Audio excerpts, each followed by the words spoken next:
Good evening. My name is Don Johnston. On behalf of the RDSS Speaker Series Board of Directors, I would like to welcome you to this evening's live stream presentation featuring Professor John Arquilla. Of course, we would rather be presenting live in the Bankhead Theater, and we very much look forward to the day we can return to our home venue. In the meantime, we are venturing into the world of online presentation. We on the Board of Directors strongly believe our speakers have ideas and insights to share important to the discussions all of us are having about what a post-COVID world might look like. Our speaker this evening is a case in point. I'll come back to that in just a minute. Before I introduce our speaker, the RDSS Speaker Series would like to thank its partners, the Bankhead Theater and the Livermore Valley Performing Arts Council, and our special sponsor for this event, the Quest Science Center. The Quest Science Center offers hands-on activities that allow people to discover how science works and how science impacts our daily lives. Our guest tonight was to have been the last speaker of our season back in March. Unfortunately, the Bankhead Theater was closed by local authorities on the very day Professor Arquilla was to make his presentation. In fact, he learned of the closure only after his arrival in Livermore, as did we. Our board member, Brian Mayall, had the great good fortune to get a one-on-one with our guest, which was appropriate since Brian was responsible for inviting him in the first place. In light of all this, we are especially grateful that Professor Arquilla agreed to present tonight via Zoom. John Arquilla is a distinguished professor of defense analysis at the Naval Postgraduate School in Monterey.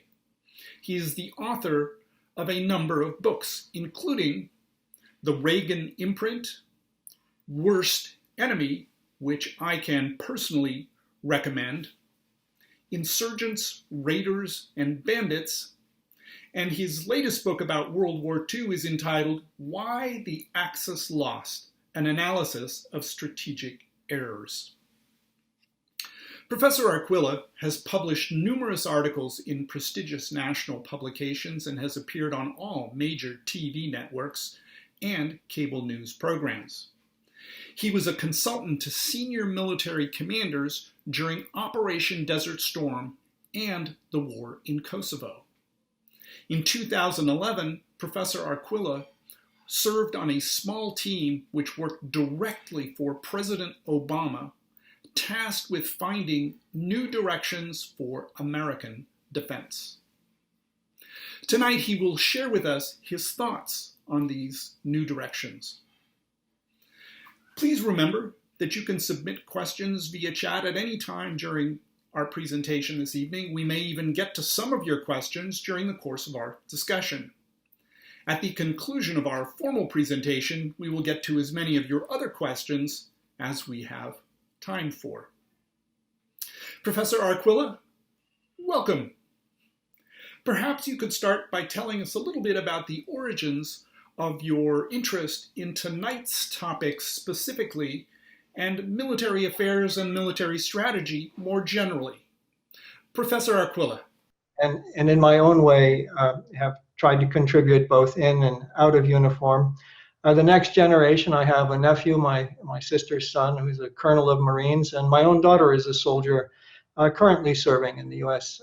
Army. And I've always had a perspective from the bottom up. And so as we'll see this evening, there are a lot of things worth questioning when we consider the logic behind spending $2 billion a day on our defense. Are we really being defended by it? I don't know, Don. We'll talk about that. I can't help notice the promotional poster you have behind you for the movie The Net with Sandra Bullock. What is a distinguished professor such as yourself doing with a poster hanging up there? There has to be some kind of story there.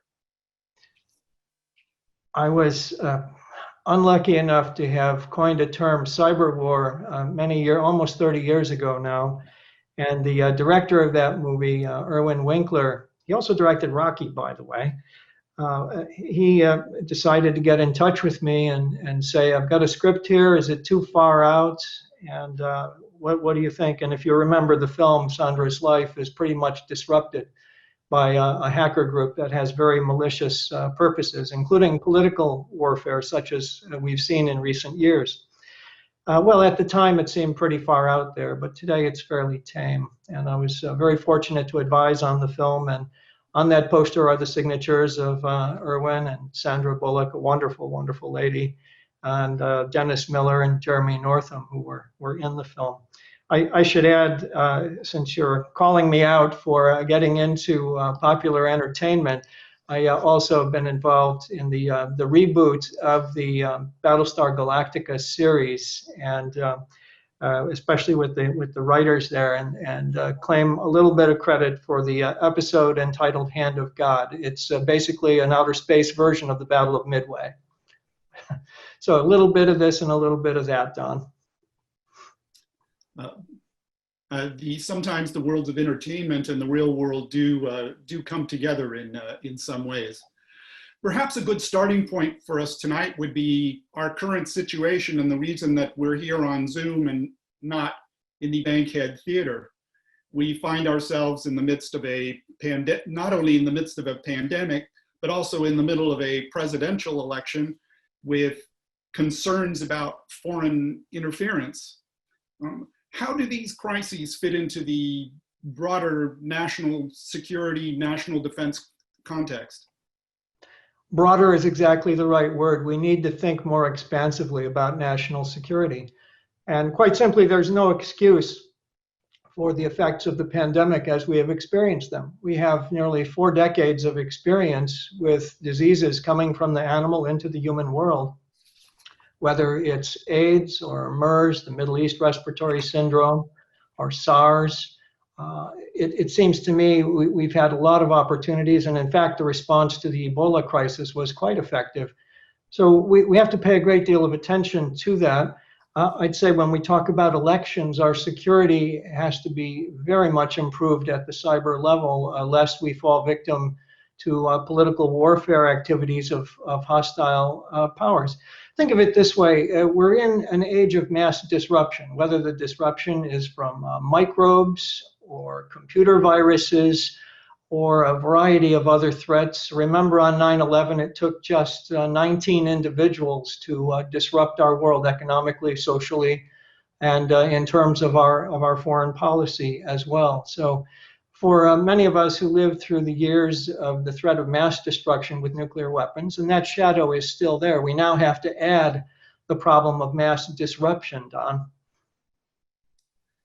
Well, and I neglected to mention the ongoing existential threat of climate change, which is also something that we have to keep dealing with.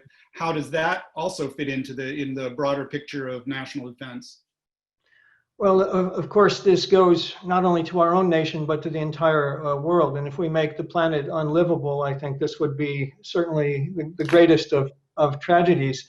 In the near term, though, there are strategic implications. Global warming, for example, in the high north, up in the Arctic, is making the waters navigable. And now we have lots of conflicting claims about sovereignty up there, and it could be a flashpoint for a range of different types of conflicts.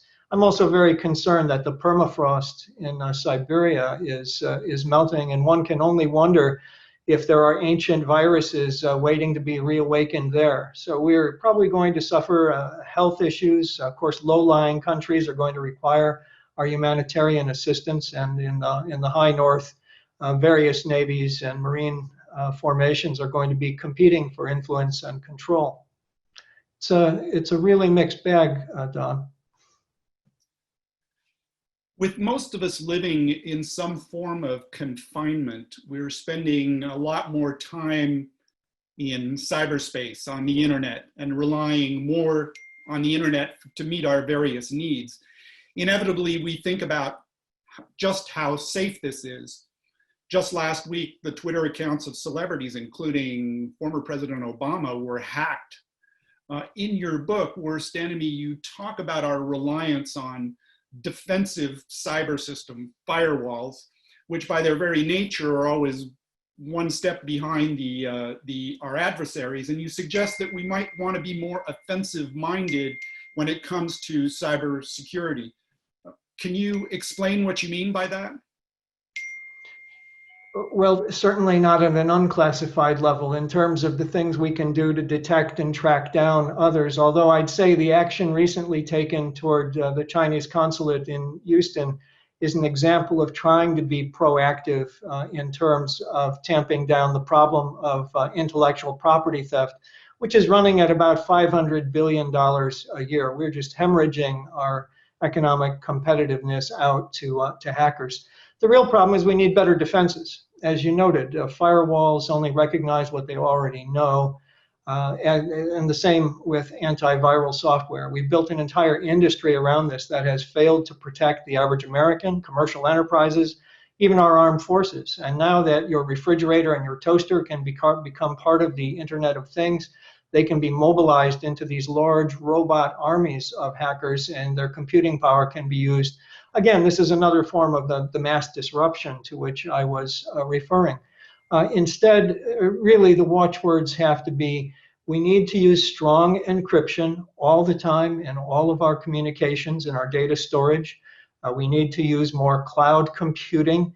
And I know the cloud is simply other people's computers, but if you move data around, it's going to be more secure. And of course, if it's strongly encrypted, it's going to be even harder, even if it is located, for the information to be stolen. And this goes for individuals, companies. I keep trying to get our military to do this, and it's starting to move slowly in this direction, but all too slowly. We've been victimized for a great period of time, and it's extremely unhealthy for the national security, Don. Yeah, I was wondering, your book appeared a few years ago, and so I was going to ask if there have been improvements or if there is any indication that there's a change in the way we're going about cybersecurity. But from what I'm hearing you say, if that change is coming, it's very slow. Well, and it's getting even worse. And I know we have about 90 people on listening to this tonight, and I just want to say to all of them, please make sure that your own, if you have Wi-Fi, and you probably all do, make sure that you have an encryption bubble over your home. Check with your internet service provider to ask that. You don't want someone to be able to park outside your home or drive by and use a little $20 wand and get right into your system. And I used to send graduate students on drives like that past high-tech companies in Silicon Valley, and they used to come back with a golden seam of information about what was going on in those companies. Now they're protecting themselves a little more, but put a force field against hackers over your homes. And many service providers are starting to do this, but it's worth double checking, Don. Of course, our theme tonight is new directions for national defense. And of course, when we think of national defense, we think of the military. An often quoted statistic is that the United States spends more on national defense than the next 10 or 11 countries combined. You just pointed out that we spend on the order of $2 billion a day, much of it dedicated to what we think of as the traditional things we associate with the military, the hardware, the aircraft carriers, fighter jets, tanks, artillery, this sort of thing, the firepower. Is this where we should be spending our money? And if not, what are other things we should be thinking about and working on to meet the threats that we're facing today? The way to think about it is that we spend vast sums of money on a few large things. Virtually all of our naval power is vested in less than a dozen super aircraft carriers. They're comparatively slow. That is, compared to a hypersonic anti-ship missile, they're increasingly vulnerable. They don't deter our adversaries from doing whatever it is they want. The Chinese, for example, are expanding in both the South and the East China Seas in contravention to international law, we believe. and they're absolutely not intimidated at all. And it was interesting. We have a lot of international students at my school here, the Naval Postgraduate School, and one of them, who go nameless, a Taiwanese naval officer a while back, had the opportunity to ask our Chief of Naval Operations about how he felt about what would happen if there were a confrontation between this nimble and very networked small Chinese Navy made up of hundreds of missile and torpedo boats against our handful of carriers and their support vessels. And the chief said back to him, he didn't want to answer the question. He said, well, what do you think? And the Taiwanese officer said back to him, well, I know a lot of people in the Chinese Navy, and they think they can beat you. And I worry that they can too, because they're investing in a very different way. You want to have a Navy of a lot of little things. You want it lethally armed with swift missiles and brilliant mines at sea. There, you can put an electric brain on a mine now that will sit on the bottom of the Taiwan Strait, for example, and then as it detects an enemy ship coming along, it releases from the bottom and will position itself right under the keel of a ship so as to break its back. In another area, we are spending close to $1 trillion on the F-35 fighter plane, a so-called fifth generation fighter. What's the problem there? We've had only one fighter plane shot down by another fighter plane in nearly half a century. And it's not clear to me that we need to spend $1 trillion doing that. Also, we're looking at an age in which remotely piloted aircraft and robotic, fully autonomous aircraft are going to be able to be designed so they can maneuver far beyond the tolerance of the human body. So to be doubling down on an aircraft like this at this time is sheer wastage of our precious dollars, Don. So just to be clear, naval power is still very important, but it's just we need to be shift our thinking a bit to be more addressing the threats that are out there, whether it's from a nation state such as China or perhaps smaller actors. Is that right? Absolutely. Again, we're a navy of a few large things. Those who will challenge us have lots of little things, and not just China, Iran as well. In fact, Iran just the second time in recent years mocked up an American aircraft carrier and ran their naval exercise against it and absolutely destroyed it. Of course, they lose some of those small missile boats, and like Boston whalers, heavily armed, and they're willing to lose several of them to knock out a carrier. And so we see this again and again. The real advances in naval power are in these small vessels armed with very smart, swift weapons. And we are, well, frankly, when it comes to an aircraft carrier, we should paint over the numbers on the side and just replace it with bullseyes, Don. Okay. Technology is evolving rapidly, particularly across the national defense domain. In Worst Enemy, you state that artificial intelligence will have as great an impact on military affairs in the 21st century as airplanes did on the 20th century. What do you mean by that? Where are we headed, in fact? Well, this is the age of increasingly intelligent machines. You know, we shouldn't be so biased to think that only carbon-based intelligence can think cleverly in military and security affairs. And so the challenge for us is not so much to replace humans with robots, but to blend them in with our human forces. So think of a squadron of aircraft in which you have some human pilots, some remotely piloted aircraft, and a few robots. Think of a ground combat unit that has some robots, and they don't have to look like human beings. The British made a robot soldier that kind of looks like a Tommy from World War I. You don't need to do that, but the point is you want to blend these in, and we have been doing a little bit of that, and it's fascinating to me personally. I like to believe every technology has its own kind of sociology. It's interesting to see the way soldiers have bonded with their machines, and I have a couple of pictures of ceremonial burials that soldiers have given to their robots that were destroyed in battle. So it seems to me that that's kind of the new arms race, is to see who's going to move ahead on this. And China and Russia are absolutely in the lead in this area. Britain is doing a very good job. We have been cognizant of efforts at the United Nations to prevent the militarization of robots. Or lethal autonomous weapons systems, or laws as they call them. And I think there's a lot of people who want to follow Isaac Asimov's laws, which say that robots should never hurt human beings. But I think that was overtaken as far back as World War II, when the Norden bomb sight, which was a kind of robot of its own, actually guided the bomber formations in the final approach to their targets. So we have been using robots for warfare for a long time, and this is something that we're simply not going to get around through the United Nations or through any kind of arms control. The cat is out of the bag on that one, and I think those who do not move ahead with automation are going to end up becoming extremely vulnerable in the future, Don. So what you're saying is that we're in a kind of global arms race in terms of these robotic weapons, or these weapons that employ various kinds of artificial intelligence, and that in fact in that domain we don't have we're not leading the pack. Is that right? Oh, we're well behind when it comes to the business of artificial intelligence. We are trying to move ahead.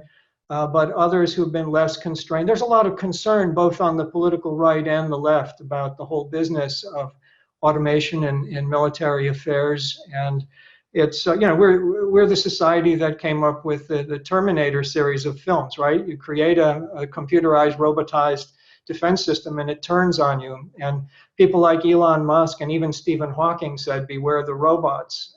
And so, I think one has to go back to things that Michael Crichton was writing about a long time ago.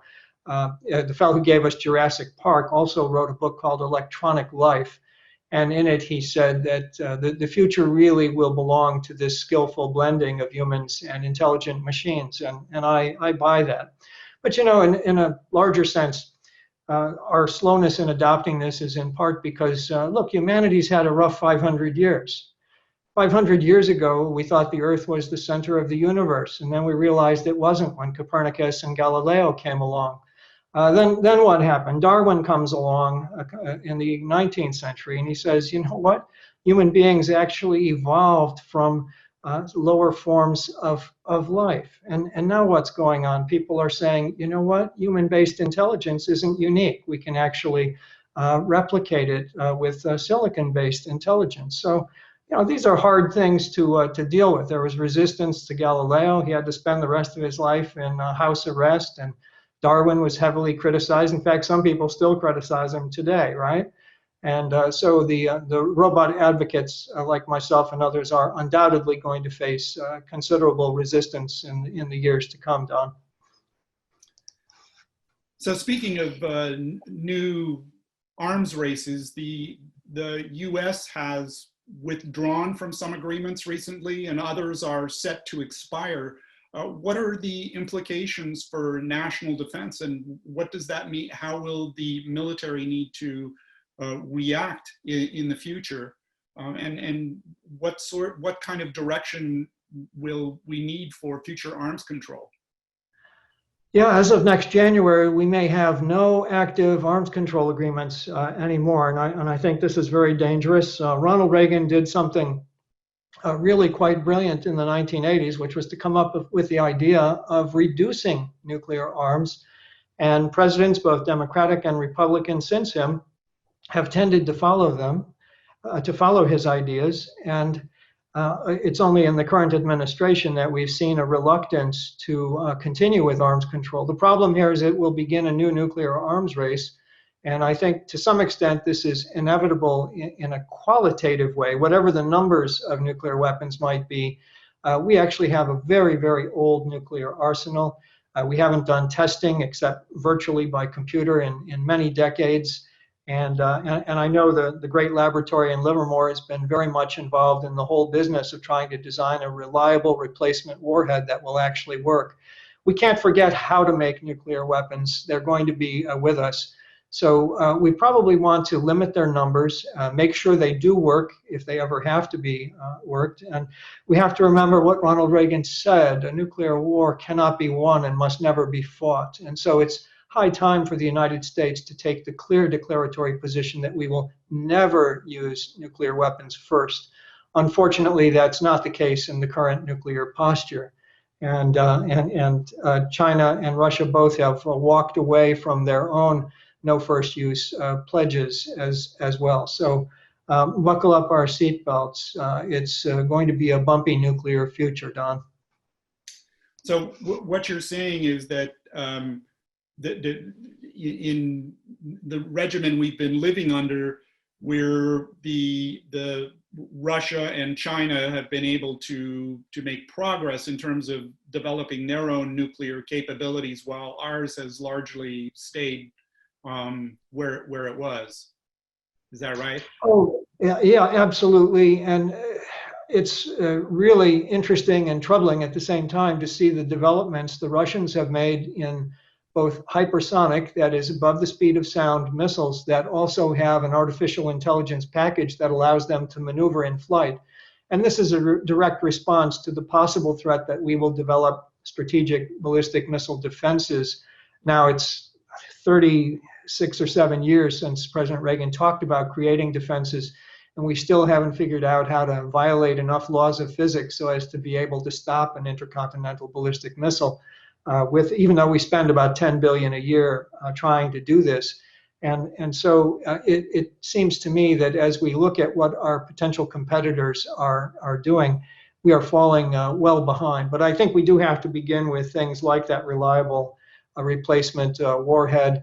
And of course, we should continue research into strategic defenses. I think I'd rather than spend that 10 billion directly, I'd rather hold out $1 billion or $2 billion as a kind of X prize, and allow the private sector to try to find the answer to this problem of ballistic missile defense. It's elusive, but certainly worth continuing to explore, Don.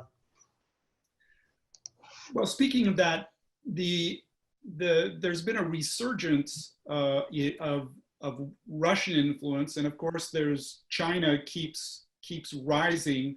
How big a threat are the militaries in those two countries? And obviously they are our main competitors, adversaries, if you will. We're spending all this money on our national defense. Are we still in a position to defend ourselves? Oh, we're extremely well defended.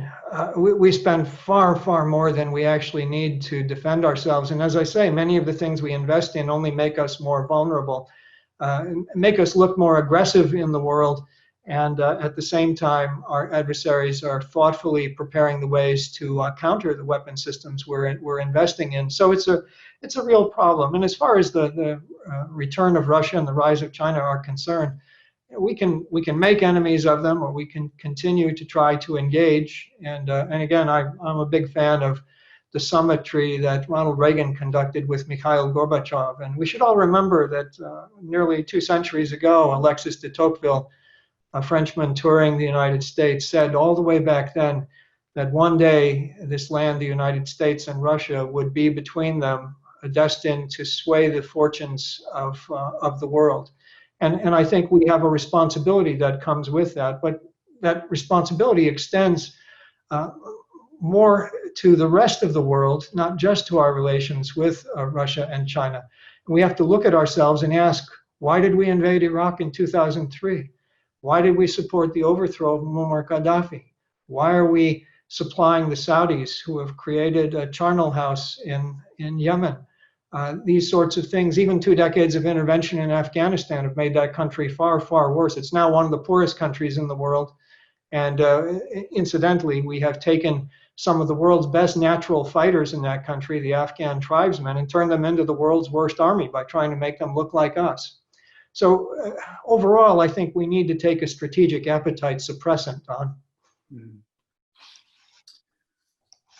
Well, speaking of that, what should be how should we go about intervening in these conflicts or just refraining from these interventions. I mean, we've in the last 20 years, we've invaded 2 countries, and we've been involved in other conflicts, some of which you just named, and as a result, our international reputation has taken something of a hit.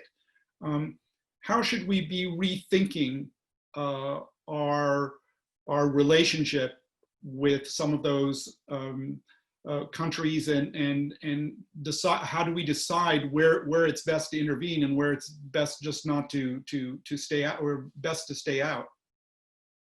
Well, the first thing we have to recognize is that not all intervention needs to be military. We have over-militarized our foreign policy now for the last couple of decades. And it seems to me that our role, if we are to intervene in the world for the better, it should be with diplomacy first. We should be leading a diplomatic and humanitarian effort to end the civil war in Yemen. We bear some responsibility for the overthrow of Gaddafi and the civil war that has raged for a decade there. And we and our European allies should be working toward diplomatic resolution. We should be working with the Russians and Turkey and others to try to resolve the endgame of the Syrian civil war, and stop insisting upon the overthrow of other regimes. The whole business of regime change that has gotten us into so much trouble is based on this notion that we believe democracies are better than other forms of government. What we have learned over the past few decades, at the cost of at least $5 trillion, which we could have used for so many other things, including pandemic preparedness, among other things, what we have learned is that you cannot reroute the currents of culture and history by armed force. You will always fail at ruinous cost. And we have seen this again and again and again. And from the time that we blew up the Middle East balance of power by invading Iraq, to our efforts to take this traditional society of Afghanistan and to modernize it along democratic lines, these are all failed enterprises. And I think one of the reasons, frankly, that President Trump came into office is that he spoke in terms of being a less interventionist power in the world. And he spoke to a sincere sentiment that many people feel. And I hope that that part of our discourse becomes very bipartisan in the months and years ahead, Don. You and your Iran colleague, David Ronfeld, are credited with coming up with the term net war in the 1990s as a way to describe the way terrorists and insurgent networks would fight. How did that term come about, and how has the thinking behind it influenced military thinking since then? Well, every technology favors one or another form of organization. When telegraph came along, there was this great ability to centralize the control of armed forces. Abraham Lincoln was in the telegraph room in the basement of the White House. If you saw that wonderful Daniel Day-Lewis film, you saw those scenes with him in the telegraph room. He was overseeing, as commander-in-chief, the movements of over 1 million troops in a battlefield, battle space about the size of Western Europe. That technology allowed great centralization. The kind of many-to-many communication we are really possessing today allows us to create much flatter organizations where a lot of decision-making authority can be devolved out, a lot of important information can be shared out. Power should be measured now not in terms of the information you control, but what information you share. And so we both, David Ronfeld and I, felt that flat networked organizations were going to be greatly empowered. And 30 years ago, we were looking at little groups like this then tiny terrorist group, Al-Qaeda, and others, and finding that, at least in my view, I won't really put David on the spot for this. In my view, we were going to enter an era of a great and sustained conflict between nations and networks. And it seems to me that's exactly what's happened over the past few decades. So the technology favors this form. It allows terrorists survive. If they couldn't have access to connectivity, they wouldn't be able to move their money, coordinate their actions. They'd really be out of business fairly quickly. And we've proved unable to get at them because cyberspace is a great wilderness. And it's an expanding wilderness, not one that you can tame. It gets bigger all the time. And they are the rangers of that wilderness, and we have to learn to do the same. That was our message 25 years ago when we came up with this concept. But I would add also that we came up with the notion that this networking can be very powerful for non-governmental organizations and social organizations, like the International Movement to Ban Landmines, for example, Greenpeace's anti-nuclear testing initiative, various environmental movements. These are all highly networked groups, and to the extent to which they've been able to shape the public discourse, it's been really quite profound, Don, and a very hopeful thing. One of the things that you describe and you talk quite a bit about in the book Worst Enemy is the fact that the way our military is organized is we're still into the big, we were talking earlier about the aircraft carriers and so forth, the big organization, sort of the modern version of the, the Roman phalanx with, just these overwhelming shows of force and firepower, which are often not very effective in the kinds of conflicts that we're involved with, notably the war on terrorism and in insurgencies. Are there signs that the military is changing its way, that they may be looking at this? You had cited some examples when they had used this, and the one that comes to mind is the initial invasion of Afghanistan, where we just didn't have, logistically, we couldn't do the big bang invasion. Could you talk about that a little bit? Because I think that's a great deal of interest too. Well, these past 27 years, I've been teaching in the Special Operations program here at the Naval Postgraduate School, and I'm proud to say that 3 of the 11 Special Forces A-Team commanders who led that first wave in Afghanistan are graduates of our program. So these amounted, an A-Team has about a dozen people in it, so less than 150 sets of boots on the ground. Riding with local Afghan allies, were able to topple the Taliban and Al-Qaeda with air support in a couple of weeks. And that was one of the remarkable examples of how to build a network. In fact, we had something then called the tactical web page that allowed those teams to communicate with each other, to communicate with headquarters when needed, to move information very, very fast, and to strike the enemy at many points simultaneously, what I like to call a swarm tactic. And Al-Qaeda, the Taliban, had no idea how to deal with that, and they got out of Dodge pretty fast. The problem then occurred that we decided to make the war a very big one, to send between ourselves and our allies nearly 200,000 troops, to pave over areas into airfields, and again to bring this notion of government in a box to the Afghan people, who were by no means ready through their culture and history for what we were trying to bring to them socially and politically. So it's no surprise that things have gone awry. We should have stayed small, nimble, and networked. And in the end game in Afghanistan, we have the opportunity to go back to what worked in the first place. Unfortunately, I think there's a lot of sentiment against doing that, and I fear that someone at some point is just going to throw up his hands and withdraw from there, and then we'll have as bad a problem as when we made the final withdrawal from Vietnam. It's a sad situation, Don. The answers have been in our hands, and we pioneered some of this networked activity, and we've walked away from it. It's beyond tears, Don.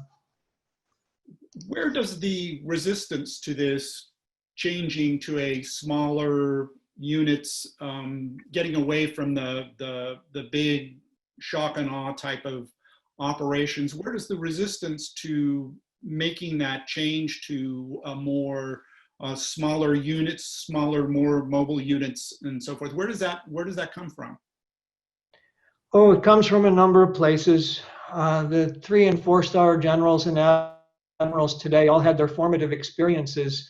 Remember, they were junior officers during Operation Desert Storm, which was a big, big war with 500,000 troops in a very small battle space. And we were able to fight an opponent who decided to set out 60 divisions in open, tankable terrain, and he had no air power to speak of. In fact, he sent his aircraft to Iran at the start of the war. So a lot of those formative experiences were in a very traditional, conventional war, and that shapes the mind for a long time to come. Now, we do have a young generation of officers, including those who came of age in Afghanistan, the early phase, although that's a small number, and they're trying to make changes.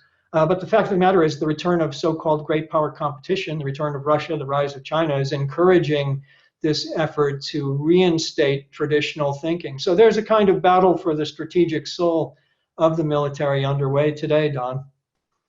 So is this traditional thinking something that we see in our adversaries in China and Russia? Is this what they are also doing?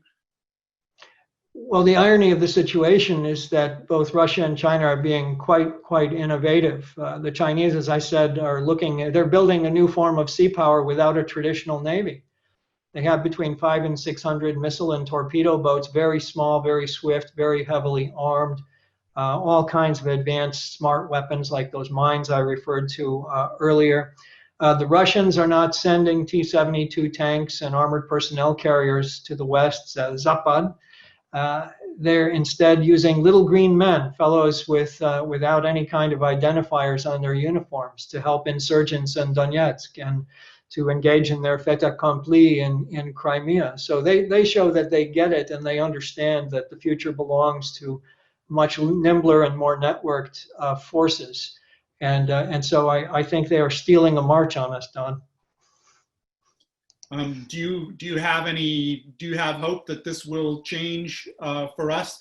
I was interested that in the end of near the end of your book, Worst Enemy, you make some suggestions for how the military might change, and one of your I would call it a more radical notion was that perhaps even dismantling the Pentagon as we know it, and perhaps even vacating that building, just as a way of moving away from those traditional sorts of thinking. Can you comment on that? Yeah, the Pentagon is the largest office building in the world, and I think it would make a great military hospital and medical research facility. Most of what the Pentagon does can be replicated at any number of commands in the United States and around the world. It is the symbol of classical, traditional organizational hierarchy, and I think a tremendous symbolic move would be to transform that building. Now, of course, there are a lot of people in the Pentagon who wouldn't like that idea. Also, you mentioned my conclusions in that book a dozen years ago. I think we should downsize the active duty forces quite sharply, increase our reserve units here and there around the country so that they can help out in natural catastrophes, but also they can have more trained people to engage in soldiering in case a conflict does come up. Where society, after all, that has relied on a very tiny slice of our population to protect the entire country. And I think that goes against our own traditions, which is also why I called for a reinstatement of a draft.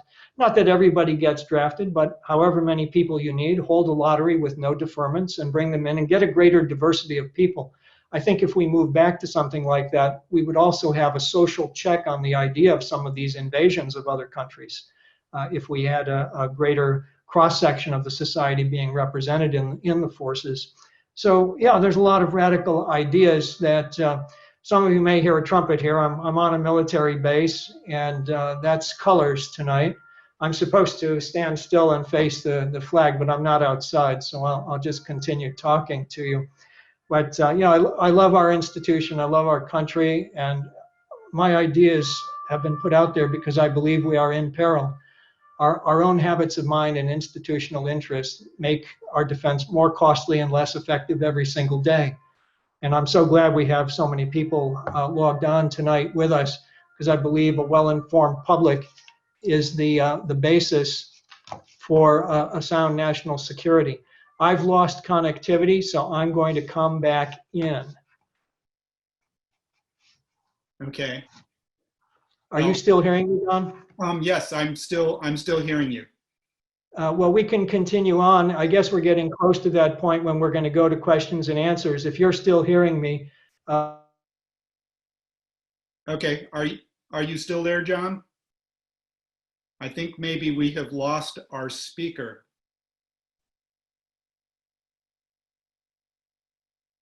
Well, we'll wait a few minutes and see if he can get back on. We'd like to thank everybody for coming on and being part of this talk today. I would highly recommend John's book, Worst Enemy, from which a lot of the content for this evening's presentation was drawn. The book is 5 or 6 years old, but the information in it is really interesting and very relevant to everything that's going on today.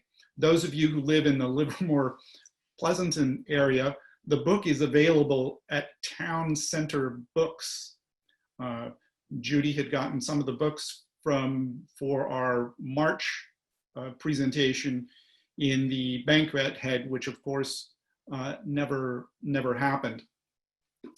But you can pick up a copy of the book there. While her store is not open for browsing, you can make arrangements for pickup. The cover of the book looks something like this right here. And I'm hoping that John can get back on and that we can go to questions.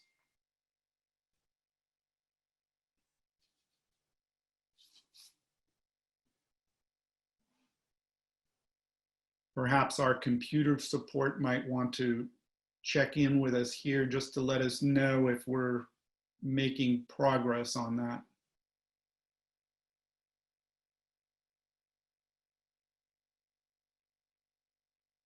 Oh, looks like John is back. Can you hear me? Your mute is on. You're muted. Are you reading me? Yes, loud and clear. I guess the trumpets of colors caused a technical gremlin here. Well, but I hope the last thing I was saying was the importance of a well-informed public leading us to a good national security policy.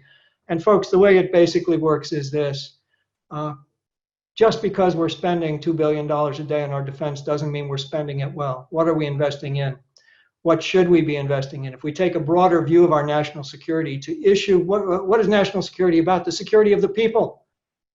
And so if we can't protect you against pandemic disease, which has this mass disruptive effect, socially, politically, economically, we're not doing our job. If we're not attentive to the issues of environmental change, we're also not securing ourselves and we're affecting others.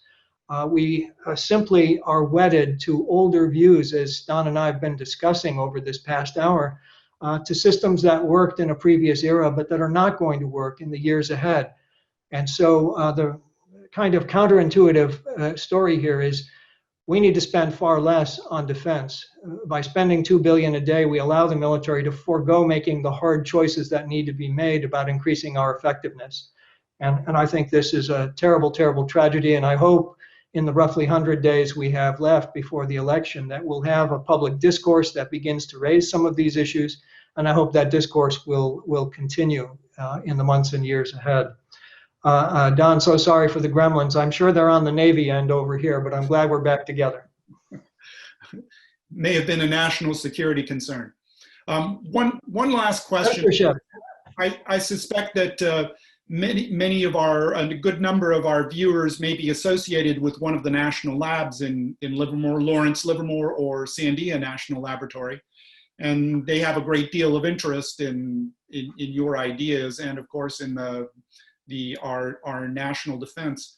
What role might the labs have in bringing about some of the changes that you've talked about this evening? Can the labs serve as a kind of catalyst for some of these changes? Absolutely. I think the laboratories are the places where we're going to have to rethink things. I see we had a comment just a moment or two ago about nuclear deterrence and it's having worked. And thank God it has. My concern is if we don't develop that reliable replacement warhead, if we don't continue to upgrade the quality of our arms at the same time that we engage in arms control, we're going to move into an ever more dangerous world. It's no surprise that the Bulletin of the Atomic Scientists has that doomsday clock closer to midnight than it's ever been before, at least than it's been in the last 60 or so years. And that should be troubling to us all. The threat of mass destruction is still out there. But I hope we've also made the point tonight that there's a lot of different kinds of threats of mass disruption, whether from disease, whether from hacking, whether from political warfare in which not only our society, but any liberal society can have its faith in electoral processes undermined. And these are tremendous challenges, but they're not ones that take big military hardware to deal with. It takes new ways of thinking. And so, yes, a nuclear lab is a terrific place. There are also labs that begin to look at issues and alternatives in the cyber areas, as well as in artificial intelligence. Greg Atkins is asking about rethinking the nuclear triad, and I think absolutely the case. Missiles in silos have been dead ducks for a long, long time. Aircraft delivery is problematic at best. We now, thanks to advanced geolocation technologies, we have the ability really to put most of our deterrents on submarines that are hard to detect and can remain at sea for long, long periods of time.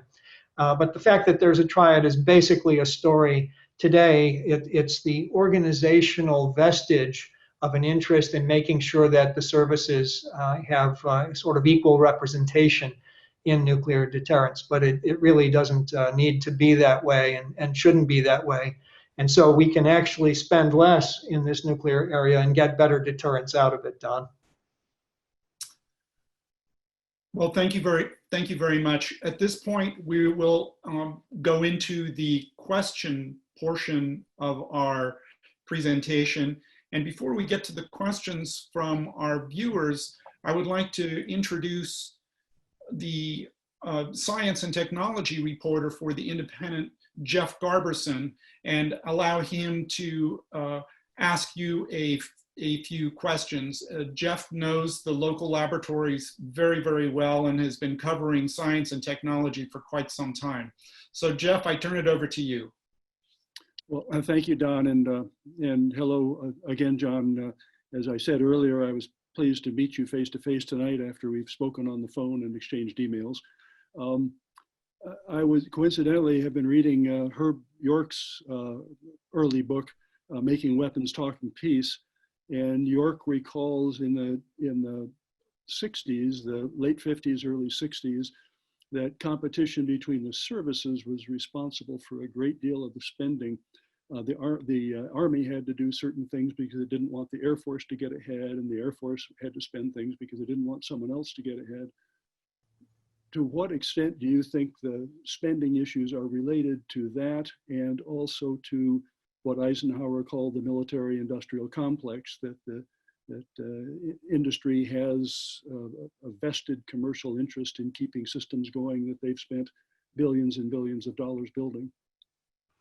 Well, it's a great question, Jeff. And I think certainly some of the blame here does fall at the organizational level. The services try to divvy up the total amounts of defense spending roughly evenly.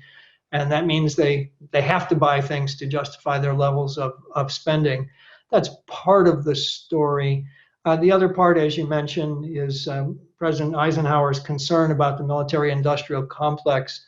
And that is a deep concern because a handful of contractors benefit just tremendously from the defense budget. We've set up a system in our country where a very small number of companies deal with most of the military hardware that's created.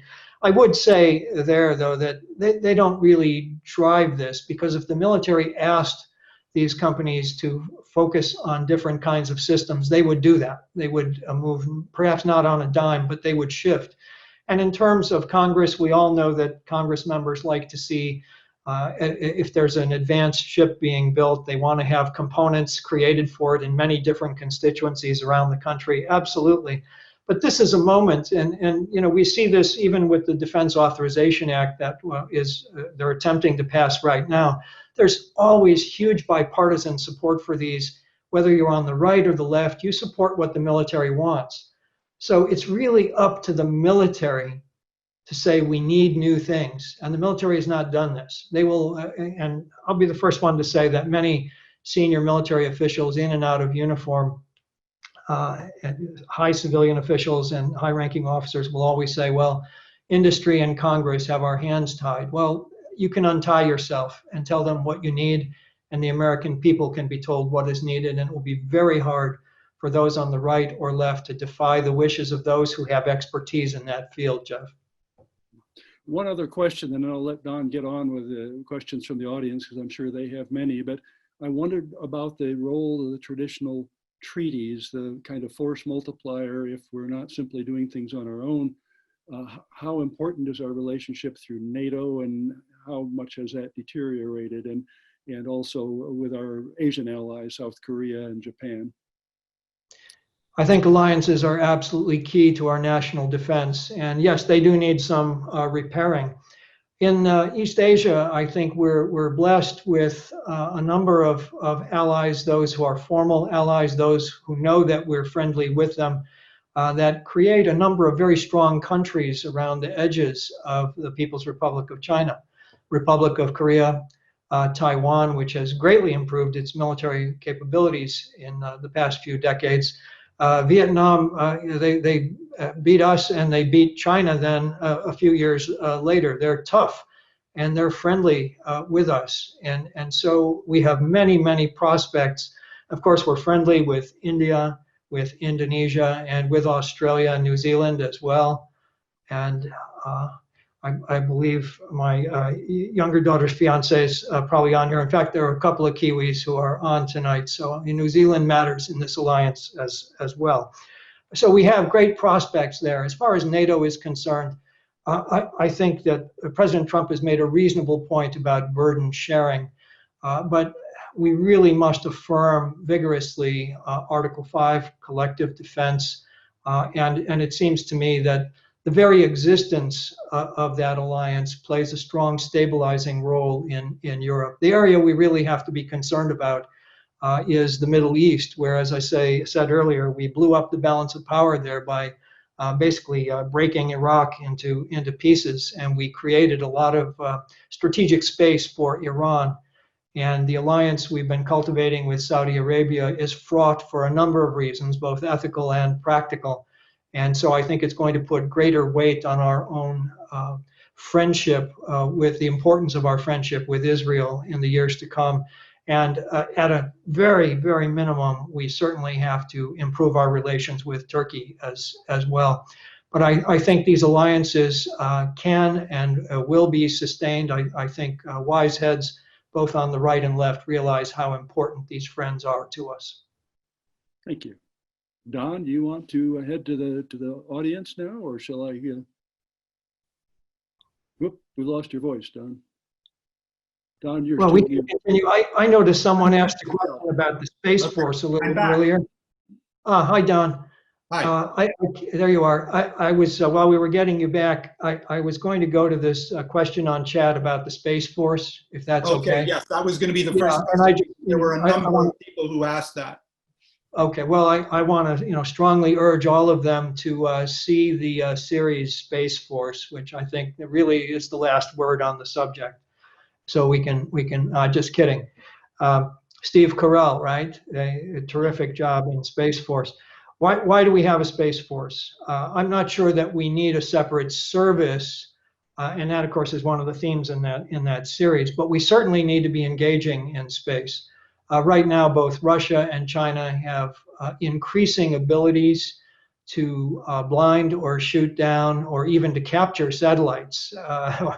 One of those powers has the ability to send something up there that basically uses a big butterfly net to capture satellites. So we have to figure out how to defend them better. And thankfully here on our campus, we have, from my school, more astronauts have graduated than from any other school. And one of our astronauts in residence is heading up a program in cube-sized satellites that are hard to find and hard to deal with. That'll make us a little more resilient up in space. But I think there's also an arms control story here, not just a technology story. The 1967 Outer Space Treaty says that we should not weaponize space.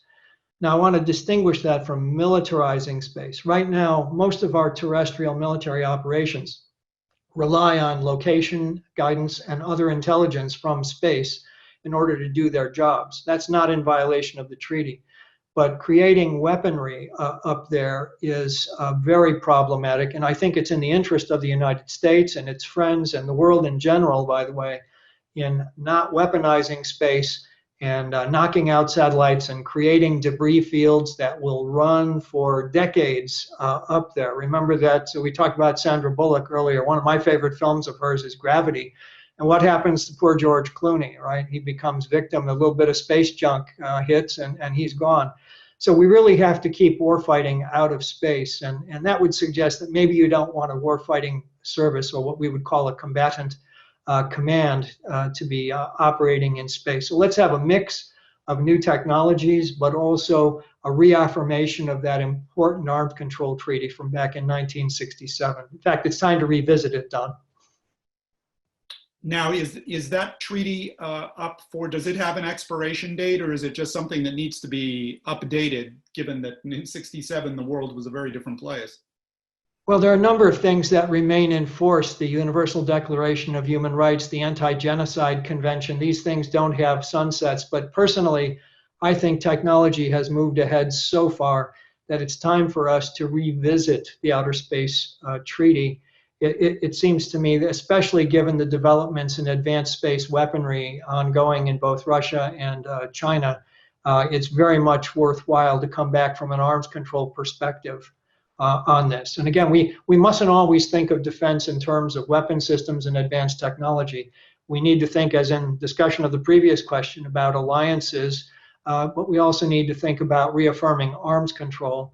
And I would say that's also possible in cyberspace. You can't control the technology itself. All information technology is dual use.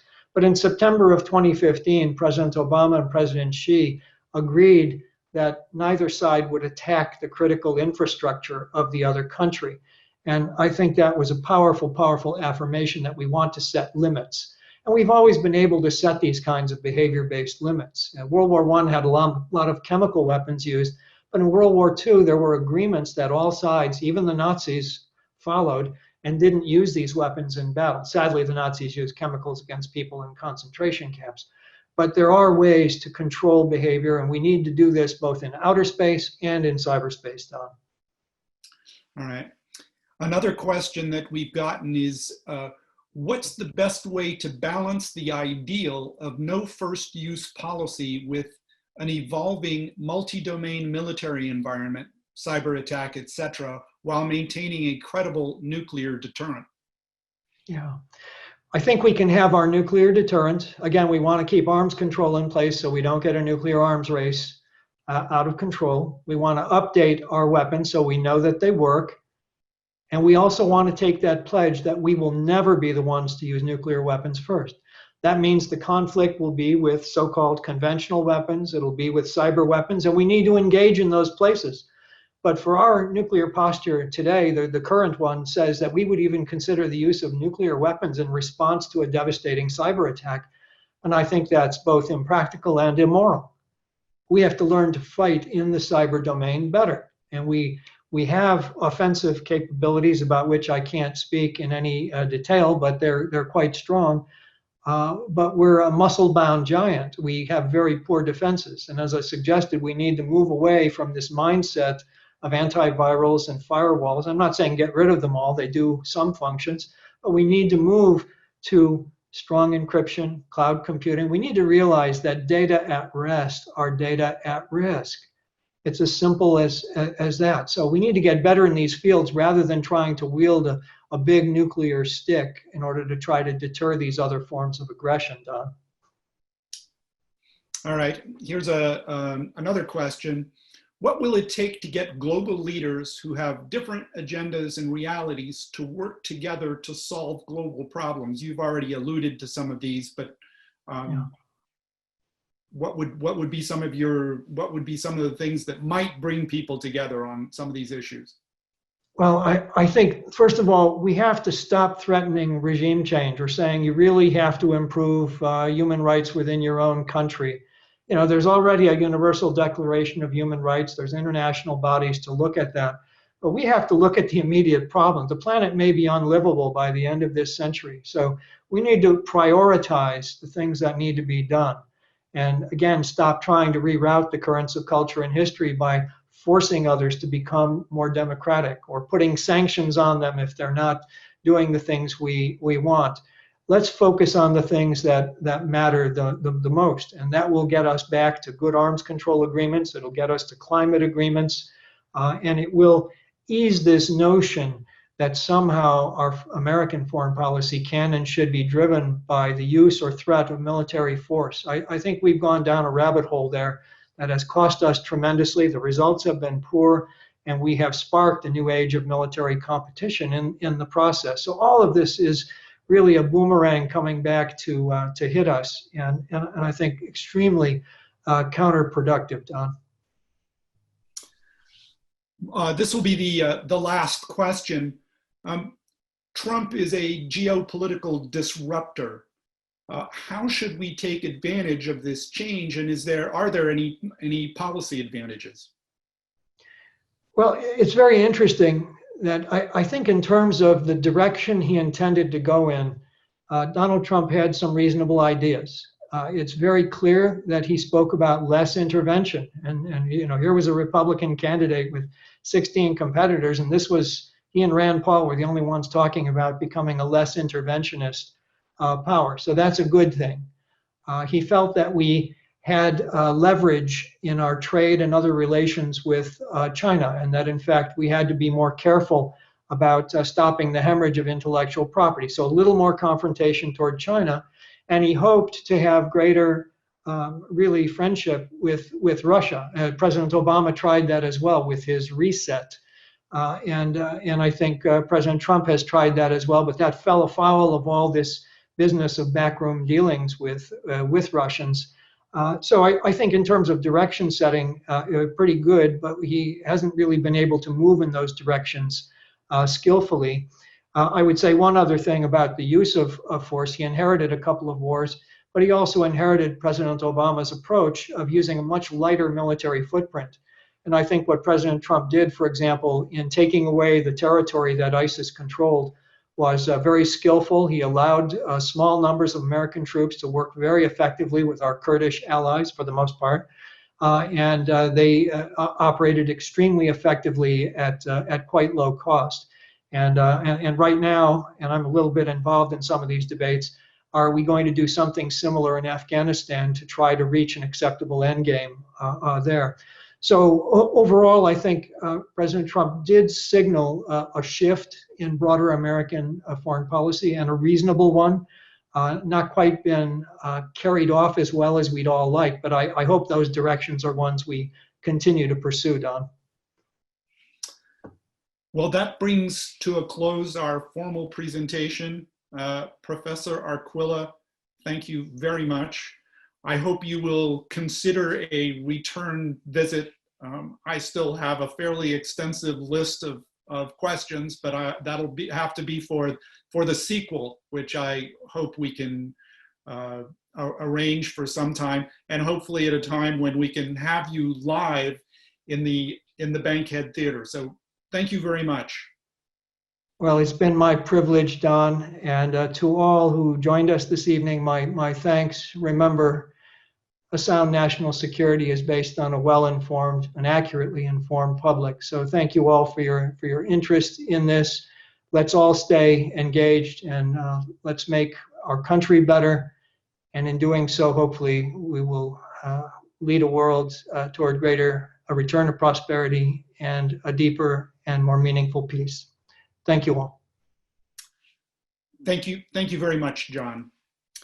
I would like to thank a couple of people who made this production possible. My fellow members of the Ray Duro board, Ann Kennedy, the wizard behind the curtain, or maybe I should say the sorceress, and I mean that in the best possible way. Uma Kale and Karen Bunnell, who helped manage the questions and other aspects of this production. I'd also like to thank the Bankhead Theater staff who helped us get going today, Eric Johnson and Deborah Olson. And I'd also like to once again reiterate that John Arquilla's book is available in Town Center Books. So if you are interested in getting a hold of a copy, be sure to contact Judy Wheeler at Town Center Books. And that brings our presentation to a close. Thank you for attending. Thank you for your patience through our technical glitches. And I wish you all a good evening, and please stay well.